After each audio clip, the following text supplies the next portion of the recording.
Daily Diet with Father Pascal. God's decisions and actions cannot be conditioned by our expectation or reaction. Many a times we want God to key in and to adjust according to our own expectations and prejudices. Now, in the parable of the landowner, the work has crumbled. As human law, we can identify with them that more work signifies more pay, and less work, less pay. But in the law of grace, more work must not necessarily attract more pay. Psalm 127 verse 2 proves a strong point that God provides for those he loves even while they slumber. In God's kingdom, grace supersedes rights and laws. And such generosity and such grace ought to cause all believers great joy. No one should be in the corner grumbling. The movement of the landowner during different time intervals depicts how God ventures and intervenes to the aid of humanity to fulfilling the plan of salvation after the promise, that is the good news received in Genesis chapter 3 verse 15. Around the first hour, this was the creation scene. He went out early and summoned Adam and all those that were with him.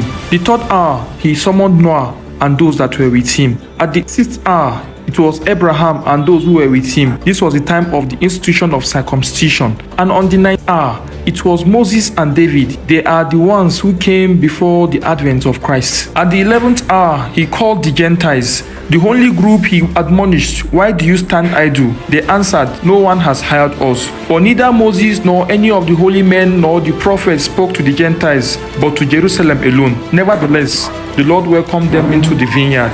The Lord justly gives to all their single denarius, that is the grace of the Spirit, perfecting the saints in conformity with God, impressing the heavenly stamp on their souls and leading them to the life of immortality. To all humanity, now is our time. This is the 12th hour. Salvation is nearer to all than we first believed. When this landowner comes, will he find us still idle, or find us working and cultivating love, justice, peace, sincerity, faithfulness? Remember, a laborer will not only lose his wage, but will also pay for damage caused to the vineyard because of his negligence and carelessness. Finally, every human on earth has a time zone managed by Kairos time, God's own time. So there's no call for jealousy or envy.